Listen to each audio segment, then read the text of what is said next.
kan? Asisten Lee juga sama terkejutnya.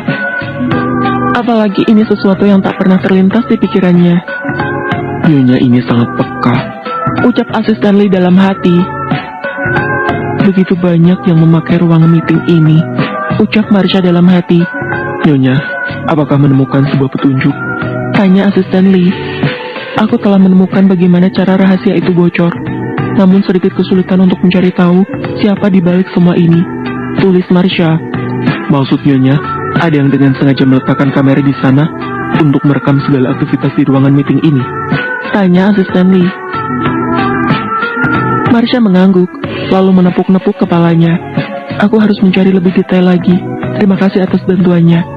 Tulis Marsha kepada asisten Lee. Kau bisa kembali sekarang. Maaf telah merepotkanmu. Tulis Marsha lagi. Baik Nyonya, jika begitu.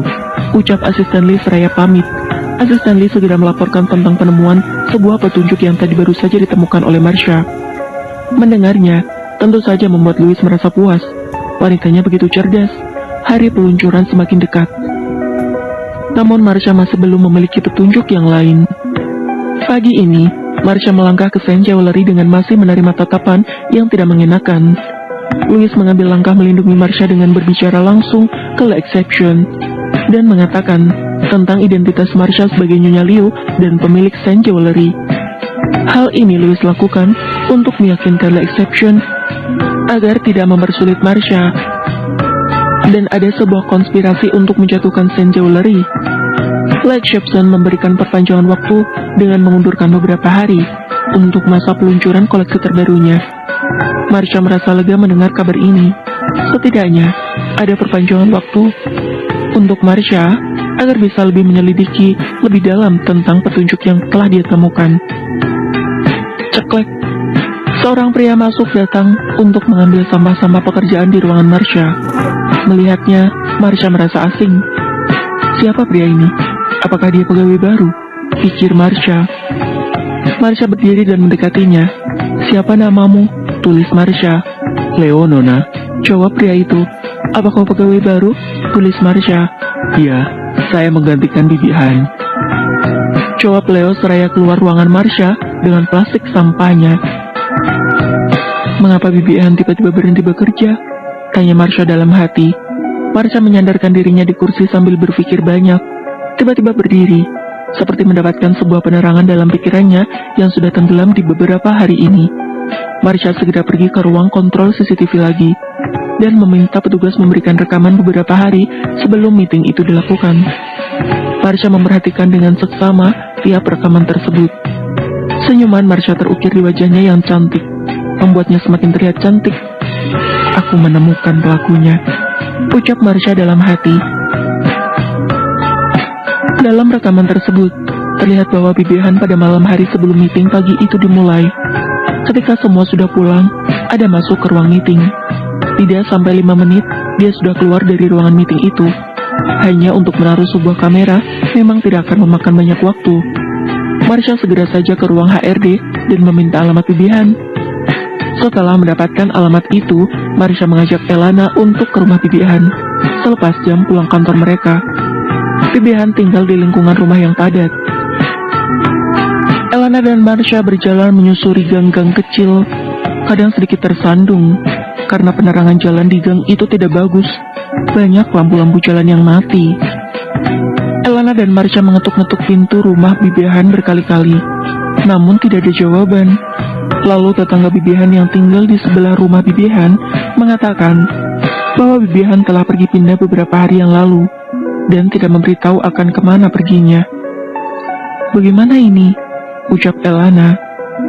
Marsha pun sama putus asanya dengan keadaan sekarang. Baru saja menemukan petunjuk, namun dia menghilang. Mereka berjalan lemas menyusuri gang-gang kecil itu untuk kembali pulang tanpa hasil. Tiba-tiba, beberapa preman menghampiri Elana dan Marsha. Hai nona-nona cantik, temani kakak bermain sebentar. Kami akan memberikan kepuasan dan uang jajan untuk kalian. Ucap salah satu pria tersebut. Elana dan Marsha saling berpegangan karena terkejut dan takut. Dua wanita berada di gang kecil gelap dikelilingi oleh beberapa preman. Bukankah ini seperti baru saja menandatangani kontrak kematian mereka berdua? Jangan macam-macam, atau kami akan menelpon polisi, ucap Elena mengancam. Polisi? Polisi adalah nama tengah kami, Nona, jawab preman itu tanpa rasa takut. Marsha menarik Elena untuk mengajaknya berlari menghindar.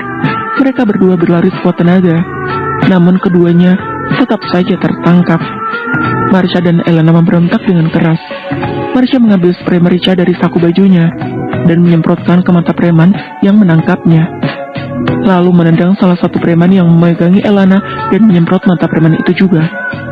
Tiba-tiba, Marsha terjatuh di tanah dan terlihat sebuah pisau kecil menancap di lengannya. Hei, kita tidak boleh membunuhnya, ucap salah satu dari mereka. Wanita itu hanya membayar kita untuk bersenang-senang dengan mereka, lalu mengambil fotonya saja, ucap yang lain mengingatkan. Elena ingin menolong Marsha, namun dia pun tidak berdaya karena ditahan oleh preman lainnya. Lepaskan kami, ucap Elena dengan marah dan sambil terus berontak. Baru saja pimpinan preman itu ingin meraih mengangkat Marsha, sebuah suara yang terdengar mencekam dingin terdengar. Suasana menjadi bertambah tegang di gang kecil tersebut. Singkirkan tangan-tangan kotor kalian dari wanitaku, ucap Louis. Preman-preman itu dengan cepat ditumbangkan oleh Louis dan asisten Lee. Maafkan aku karena terlambat, ucap Louis seraya mengangkat tubuh Marsha. Tuan Louis, panggil Elena. Mereka ini diperintahkan untuk menyakiti Marsha, jelas Elena. Louis menatap asisten Lee lalu bergegas membawa Marsha untuk ke rumah sakit. Kau, ikut aku, perintah Louis kepada Elena. Sesampainya di rumah sakit, Axel segera mengobati luka di lengan Marsha. Hai, mengapa kau selalu terluka? Tanya Axel. Kau ini ribut sekali, cepat obati dia, perintah Louis. Hei, aku ini perhatian loh. Wanita cantik seperti Marsha tidak baik jika terluka terus-menerus. Akan merusak kulit indahnya jika terus-terusan terluka, jawab Axel.